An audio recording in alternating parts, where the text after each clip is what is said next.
good day, and welcome. I must get this little bit of the show sorted out because I never seem to know what to say. So let me just say welcome. Welcome to the world of the Can-Do Shop, the social hub of positivity. You might hear in the background what sounds like the road being dug up, but actually it's a friend of mine who's a part-time dentist who's got a problem with a hippopotamus. More importantly, we have got the wonderful Rae Melody. Wow, someone's just hurt themselves. No animals were hurt during the making of this. Rae, how are you? Oh, very well, thank you. You're looking very well, and your art is looking magnificent.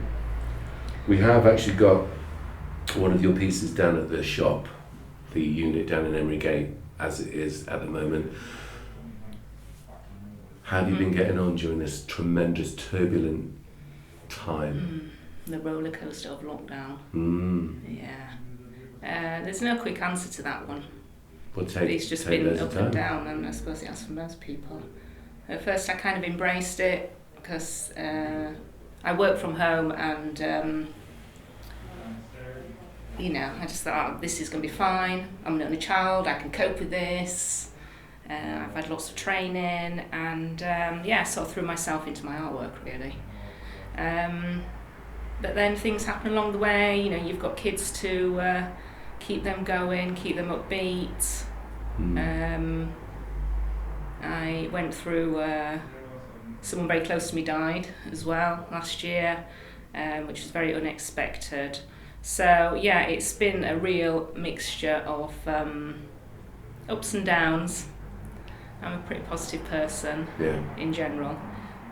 So I suppose I've, reached out to other people. I think keeping communication going of some sort with who you know, loved ones, friends, family. That's been really important, even though I'm quite happy being on my own. So yeah, a bit of a mixed bag. It is. Yeah, I'm sorry about the passing of your relative. Well, I think a lot of people have been through that, and I think a lot of young people in particular have probably experienced grief for the first time. In some way. It might not be a person, but a loss of something. Not being in education or wherever they might be going, work even, and having that loss of I don't know, I'm just thinking of my kids in particular, the end of the school year, the end of school, there's no sort of closure there. And just birthdays where they can't go out, these kinds of things. It's quite a big deal for young people. Yeah, and I think everyone's had a hell of a lot to deal with, haven't they, in their own way. So. But I think with adults, we have gone through a variety of tests in our lives, and we've seen the challenge, discomfort or hardship, and then hopefully a resolution. Not everyone, but just resolution. Just thinking in my own lifetime, besides the ongoing sort of scenarios with various wars that have been going on, we've had the AIDS pandemic. I think a lot of people of a certain age forget that, but I remember very vividly that's in the heyday of Chippenham's Gold Diggers, that was really relevant, and then all those adverts. But knowing that these things appear to come from nowhere, but actually they don't, do they? And each country should prepare. Well, I guess there'll be a whole new generation of people thinking, "Whoa, wait a minute. Shouldn't we have something in reserve just in case stuff like that happens?" And I'm not talking about rainy day, because let's face it, we can't even prepare for rainy days in a country that has lots of rain. How much flooding does there need to happen before people realise you just can't keep building roads and stuff? I don't want people to be offended by the fact that they still think in those ways, but like education, society needs a massive reboot and a rethink about lots of stuff. How we're educated, how we obtain. Now, I bet you that if society had been, or education had been based on art, drama, the drama of life, not drama just per se, not the GCSE drama stuff, I'm on about the real drama of life, and ways to be able to cope emotionally in every situation, it wouldn't be such a scenario, because there's going to be a tsunami of mental health related negative impact, not just in the young people, and bless them. Of course, if you didn't have a mental health problem before, you've got one now, and if you did have one before, it's compounded in a way that no one can calculate. Yeah. So we need to be able to prioritise. I'm saying this every week because I want it to become something that people maybe question if they bother to watch this or listen to this. And why does he keep going on about? Why does the guy that set up a sustainable development organisation 23 years ago keep going on about roads being built instead of minds and lives being rebuilt? Because there's a lot of money being put into roads and developments, as if this pandemic hasn't happened. Old plans, they will not get us through. You talked about your art group to me. You're saying that you're talking about people doing art or not doing art during the lockdown. Talk a little bit about that. Yeah, I'm not part of an art group, but No, I've heard stories. People that are artists. Yeah, it kind of struck me. For me personally, what better time to create more and express what's going on in my head, around me, than to paint or draw or just do anything with art. And then I hear stories of actually artists who have stopped, and I was quite shocked by that at first. Actually, like, I can't cope with actually doing what I love and what helps me, and stopped all that. And it just reminds you of how people deal with things, doesn't it? And in the toughest of times, some people can't even cope with doing something that they love. And it is straight. I know what you're saying, because you can. Some of the families that we've had that you can see that haven't got access to Wi-Fi, so the idea of any type of education for their young people has gone totally out the window. Well, not through the window, just hasn't materialised or hasn't maintained itself. So there's no continuity. There's no regular daily, I say habits, but you know what I mean. We all get into them. It's bizarre how such a profound, unimaginable impact can have on people that would normally be doing functional things like art, like music. So if it's not, and this is part of the reason why we want to do this podcast, why we're keeping these things going, because on a day-to-day basis we're working with young people, and I've said it a lot of times, our young people have got continuity because we're always open. But adults and members of the community that haven't got their normal fix, for want of a better word, of a social interaction, even a church group. And I say even a church group. I'm saying even a church group because I think that's part of the old world, which doesn't make as much sense. People say, "Oh, surely it'll make more sense." I don't know. I think we need to be distributing our community resources equally amongst just the known constraints of society, not the unknown. I've just gone off a little tangent about religion, only because I think it served its purpose, or it didn't. It's finished.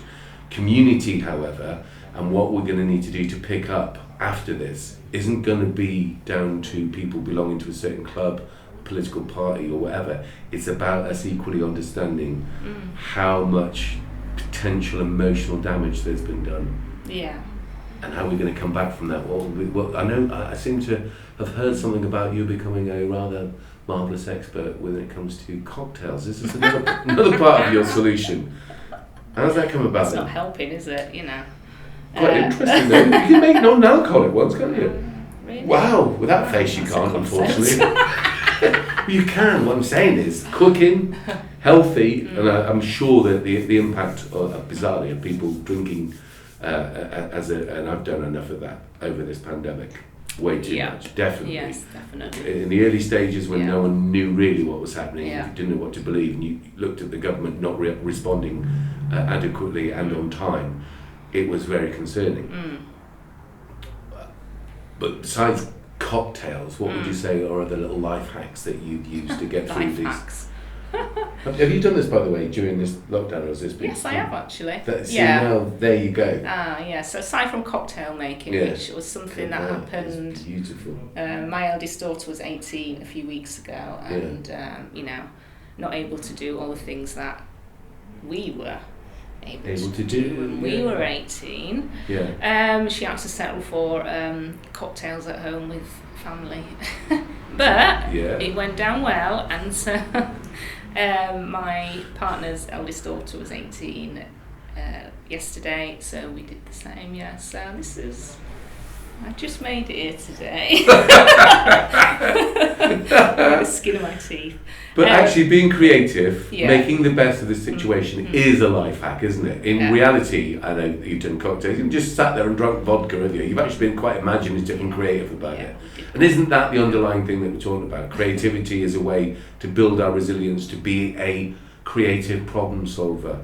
Yeah. Be able to work out, to look around you, to make the best of what is least. Ooh, listen to me, let's make the best of what is least. I know you're going to say, Ed, that's easy coming from you. You've obviously had a lot on your side from a young age. Not my way, obviously. Can I just hold this up? Because I'm thinking that people are looking at that thinking, wow, that, and I don't know if you can pick up the texture on this, is incredible. The colours, the texture, and maybe we could do something about your process and how you do that. But this is a smaller, much more accessible piece of material to do equally something which is beautiful and really interesting. The colours and the textures on this are amazing. Obviously you can't see this, we can see it, but you know what I'm saying? How could people access it? You've got a website, haven't you? Yeah, I've got a website. Those ones are on Saatchi Art online. And I do sell other things in my little Etsy shop. Can you pass me that one while you're talking? It's mainly my website actually. But just going back to what you said about there's no one group that is going to be able to put everything right, and you touched on religion there. Don't tell me you're religious now. I've really offended you. I mean, you could be. Anyone could be religious, and it's up to them. But what I'm saying is, I've been there, done that, and I'm telling you. I'm telling you, just like those people that have been telling us for centuries, this is amazing. Thank you. Sorry, can we just? So one of the things that I've used as a kind of excuse me, tactic, is that the right word? It's something that I've been working on. Yeah, possibly. Yeah, is meditation. Wow, beautiful. Which I started a while ago, but obviously I had more time to get into it and learn more about, things behind it and what it all means. And I think I'm quite a spiritual person, and big difference between spirituality and religion. Though, right? But I think there is some crossover. Science, theology. Okay, so let's talk about it. Let's talk about it. Come on, let's talk about it. Why? Because we're told not to talk about religion and politics. I think if people did long enough, they'd realise there's major holes, both in party politics and in organised religion. So is your spirituality the spirituality that says, look, I don't know how we got here, what the purpose or meaning of life is. I just sense there's something greater than humanity. You read my mind. No, is it though? I'm wondering, is it something like it's that? It's along those lines. I think we're living in very interesting times, aside from everything else, but there is a real, I think, a big section of society that is wanting that connection with other human beings and actually thinking like, what is our purpose? Why are we here? What is this pandemic all about? You know, so I've been thinking about that quite a lot, and out there in the universe, and obviously someone close to me passed away. Where are they? All that kind of thing. Yeah. So that's nothing to do with organised religion, though. So I think humanity's probably been wondering about that since the dawn of time. Cave paintings, in some ways, and those rituals that we had to learn and to teach. I think that the mysteries that we all science hasn't been able to explain them. Why should it? Science is at the speed of the development of humanity's intelligence. And if you look at the long list of female scientists, just so we can put it out there, it would be great, not on the audio podcast, but on the visual podcast, just put a load of photographs of loads of amazing female scientists and artists. But the reason I'm saying that is because a lot of theology has come through the male line, hasn't it? That there's a pedagogy, or there's a hierarchy of the male structures that seem to have relegated women. So lots of cultures and societies have relegated women to second-class citizens, even though historically women have done more work, hunting, gathering. They were also hunters and gatherers, as well as raising kids, which is, let's face it, fundamentally the hardest job on the planet. So when you look at the structures of organised religion, and you see that there's a tax to be paid somewhere along the line for release of some guilt or release, you think, wait a minute, how come? I'm going to use my own, what I was induced into as a child, Catholic religion. Look at that. Catholic religion. If it was going to be there for anything, surely it would be there to, if it was going to follow in the idea of Christ, it would be about being Christian and helping the poor. Well, correct me if I'm wrong, but surely if you instead of collecting gold and building palaces, just help the poor and build houses and sanitation, whatever it is you think the poor need, you'd be right on there. You'd be like, hey, you've done really well with that. But the idea that there's this sort of absurd amount of architecture and over the years spires and churches and people being judged and or taxed by a interpretation of what that mystery that you're talking about is. I still think there's a mystery. God, dog, spelled backwards, isn't it? It's in our language, it is in our culture. So the access of how we receive that spirituality, how that's discussed, is really intriguing, because we've been taxed for it. One way or the other, we've been taxed by the idea that these people are telling us that if we behave in a certain way, we will get to heaven. Nah, let's all behave in a certain way now while we're all still alive, just in case there isn't an afterlife. Let's all behave really like whatever your idea of a good person is. If it's Jesus, fair play to you, then hang around, let your hair grow long, chill out. Yeah, don't own property, do not subjugate people, do not judge people, judge others as you'd have them judge, or deal with others as you have you deal with you. Don't have any judgment. Don't have any judgment. But don't have palaces, don't have Westminster and all those places where this money's been diverted to. Have what we really need is equality. We'll get onto royalty in a while. Stop it! It was contentious. It's so contentious. Are you two okay over there, by the way? The wonderful Rebecca and Louis, you're good? Is there anything we need to change here besides the subject? I know that people will be quite uncomfortable about this, but you know what? Time is too precious now for us to not to suffer under those delusions anymore. Same with politics. So go back to your spirituality. Is it? Have I really offended you? Is it connected to a church? No. And if it was, I wouldn't be offended anyway, because everyone's got their own. Exactly, and if you're a Christian, you're supposed to turn the other cheek, innit? Right? Yeah, everyone else, man. Embrace your fellow human beings. Exactly. Yes. I just, you just think about it long enough, you wouldn't be. But art, spirit, the spirituality, the sense of creativity, of not knowing, is okay. But the idea that we've invented a afterlife doesn't help, because I'm really quite concerned about, even if we just said in our own community, the homeless, the people that have to use, not for any other reason than our crazy system, have to use food banks. What do you think about that? I did a little bit of volunteer at the food bank last year. Then you think of a really good thing that those that can help do. Fantastic. Tell us a little bit about that. Where was that? That was just round Colin, Chippenham. There you go. But yeah, that was my part of me trying to connect with the local community, I think. You think, and isn't that, if everyone did it, common unity, that which unifies us commonly, we all know we need shelter, we all know we need food. You responded, that's brilliant. Yeah, and out of that came, I met some lovely people. I then went on to do some work with the Rotary Club at the Pop Club shop. Fantastic. Because some of the people who are involved in the Rotary Club also help with the food bank and places like that. Exactly. So things like Rotary are about people recognising that systems aren't working, and that therefore their generosity of mind and it's not just money, is it? They do all sorts of activities to raise funds to help those less fortunate. Yeah. Which is amazing. What's your connection now? I think you just joined the Rotary. I now remember. Yeah, because we're going to work on another thing that's come out of lockdown. Yes, which is fantastic. But these, you don't have to be religious to join the Rotary, right? No, and I think there are religious people, in the club and in many organisations, and I wouldn't want to.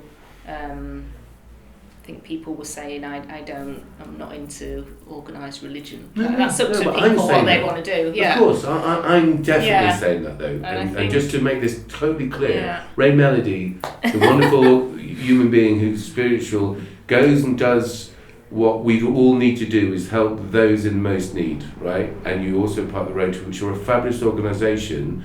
But what I'm saying is it's not dependent. So I'm saying to anyone out there, being part of something positive isn't dependent on a religious delusion or whatever that may be termed. I'm calling it a delusion. Okay. People can discuss that with me. The Pope or anyone else can discuss it with me. I can't see how they're going to ever win that argument, because they'd have to prove it was true, and they can't. So my next question to you is... We'll leave that, because you've got your own spirituality, and I think that's fantastic. Part of what I'm trying to ascertain is what motivates someone. Part of your mental health and your well-being is hopefully catered for by doing art and thing, but also volunteering in the community. People call it giving back, and I think it's just ensuring, is it not, when you are conscious that people, well, wait a minute, how many times have you been cold, and you think, well, it must be 100 million times harder for someone who's homeless, etc., etc. But then no one does anything about that. And I think that if nothing else, after this time of pandemic, we need to recalibrate as a society. So instead of giving money to churches, they've done that. What have they done with it? They've built palaces. Right, we'll stop doing that. Let's really house the homeless. Yeah.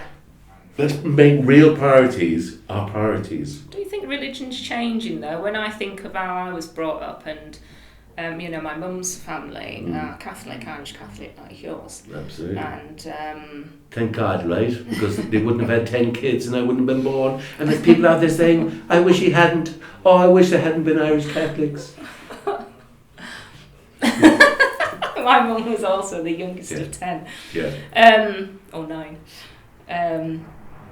But yeah, very different to, I wasn't brought up in a Catholic household, but, I certainly went to a faith school, and, as a brownie I had to go to church and things like that. But I don't know if it's my generation or, I don't know, but, I've started questioning that, and, do I believe in that? And I think, there isn't just me that's doing that. So, whereas my mum believed what she was told, and still does to an extent, because on Christmas Day, which was Friday, she didn't have Christmas dinner because it had meat, and you've got to eat fish on Friday. So, absolutely. But yeah, I think there's a real sort of shift in consciousness and people questioning things, and I certainly don't think a lot of religious organisations are like what they used to be when I was younger. No, my mother, bless her, right? She told me once that she preferred the Mass when it was said in Latin. And for my mother, bless her, was a very wise woman and intelligent in ways which were really important. But academically, she didn't have the good fortune, shall we say, of a good education, partly because of her circumstance, and partly because she went to a school run by nuns, and I don't know if you know. Same as my mum. Right. Yeah. She told me that she preferred the Mass being said in Latin, and for the shortest possible time ever, I thought that maybe that my mum understood Latin, but just wasn't good at writing it. I'm being serious. So I said, wow, could you understand Latin? Yeah. And she said, no, just that my mother was there, her adopted mother. It's like, right. So it's actually built on sentimentality, isn't it? So she didn't know anything that was being said. It's like, wow, it could not have proved to me more that actually we go through these roads. We go through, we learn by rote. I could do it now. If I went to a mass now, I could say everything, part of the creed, everything. You name it, boom, kneel, buried in there. Yeah. And that would bring us on to, should we even have religious schools? Because if it's that damaging that you'd go, think about it. We got religious people who are affecting in the Lords, or affecting our. It's like, what are you talking about? Think about what you think you really believe. Because if you believe in the constructs, if you're a Christian, that Jesus was born to a virgin and all that sort of stuff, you've got to really question yourself. Really question what you're prepared to believe in life. However, doing good and being good, going back to the Rotarians and everyone else that's part of organisations that are not dependent on some delusion of religion, but are the fact, these people are hungry, these people are homeless, these people are cold, let's do something about it.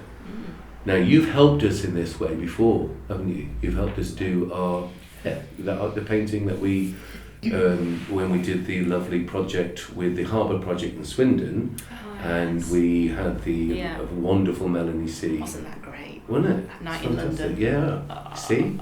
And we had our good friends who are refugees from the Harbour Project in Swindon coming down, which again, yourselves, Mel C, doing that single, generating funds to allow them to come down, do you know what I'm saying, to get to start to be integrated into our community, to go to London for the first time for an event that was about welcoming them, and that came about because people like yourselves, and we had that art exhibition. Can you imagine what I know, because I spoke to a few of them, what it was like for them to have that. They had a Spice Girl doing a song, artists, the whole place was filled with art.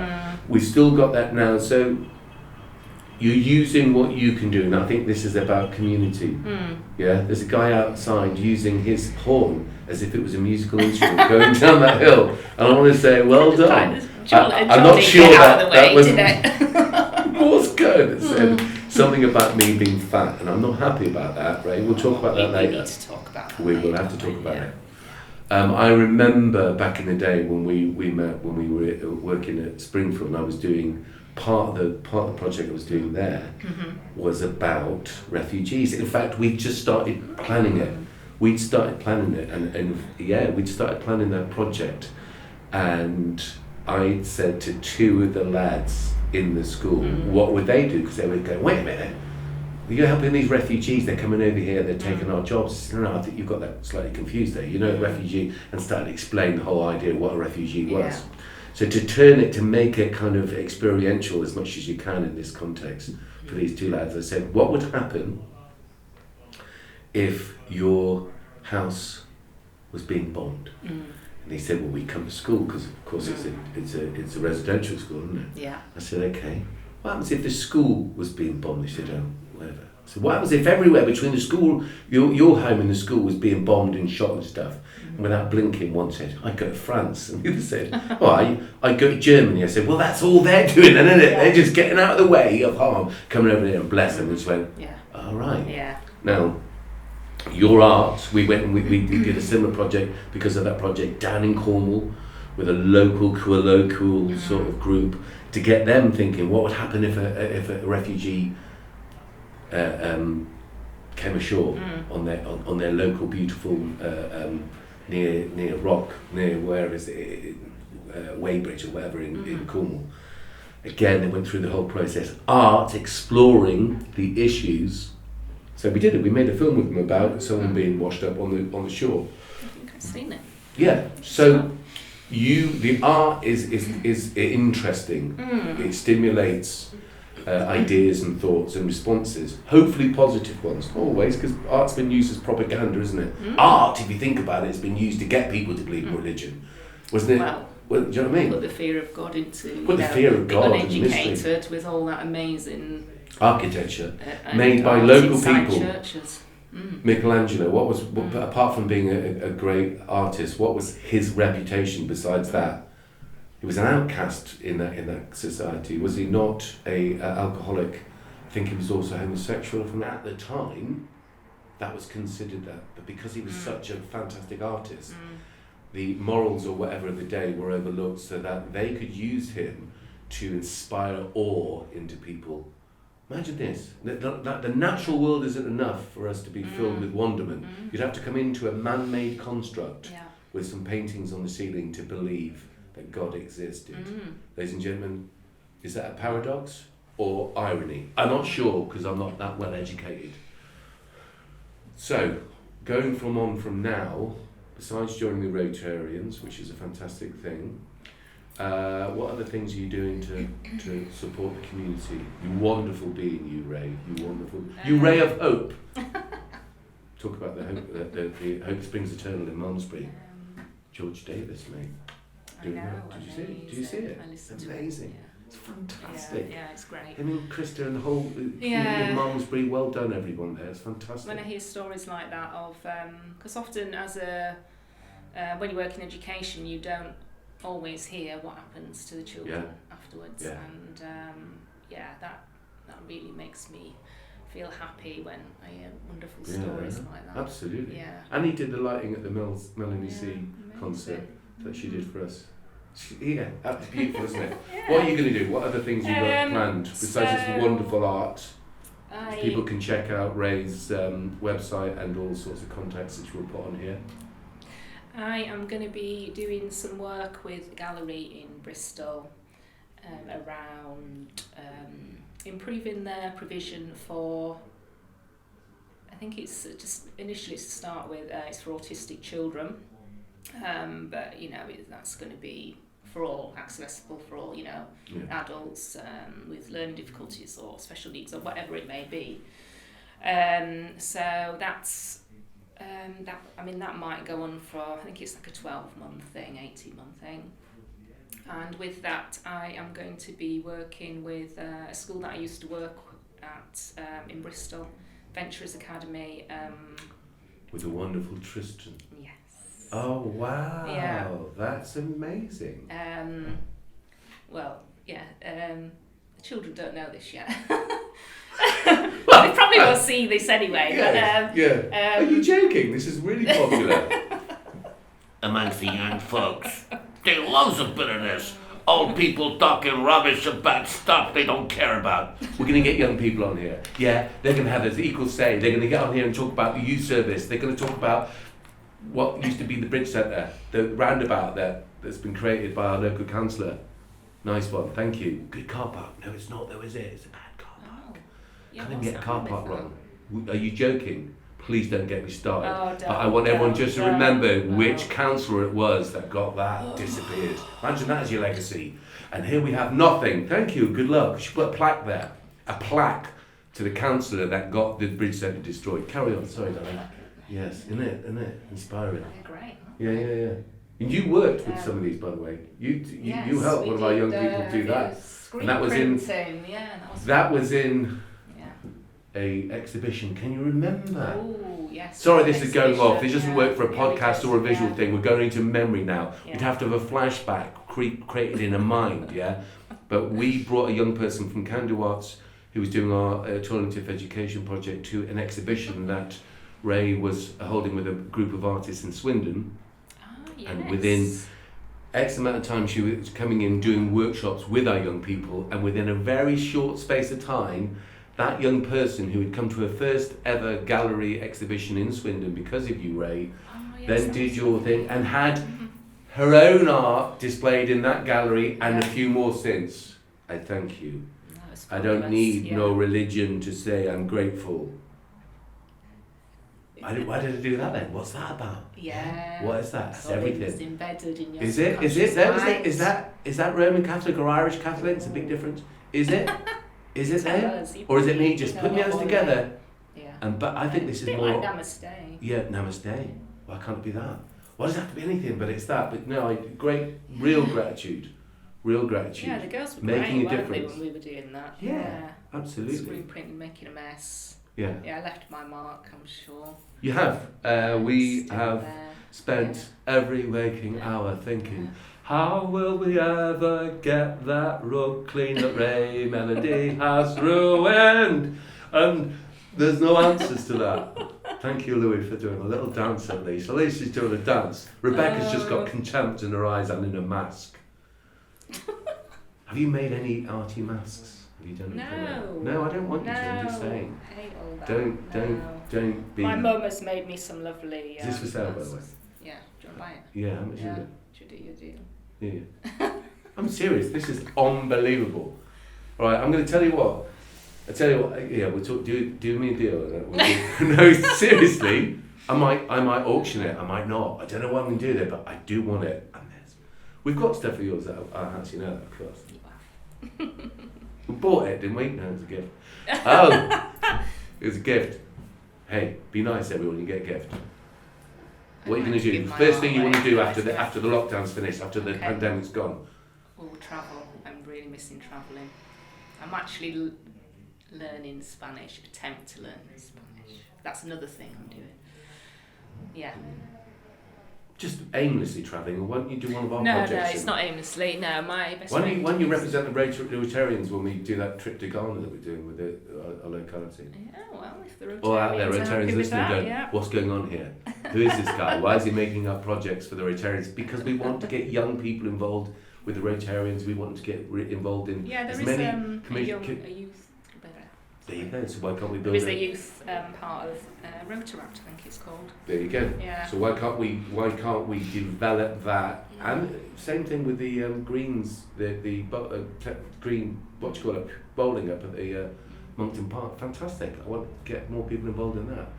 What's it called? Lawn Green. It's fantastic. Lovely people up there. Really beautiful facilities. Let's get young people involved in that. Let's get intergenerational projects. Let's do intergenerational art projects. Yeah. Let's do a mural by the park, Monkton Park. Anyone out there listening? Monkton Park, I've just kicked a bit of your art, that's never good, I have to buy that now. I've kicked it, so I'll buy it. It's damaged. Mural, we talked about it a bit long. Monkton Park.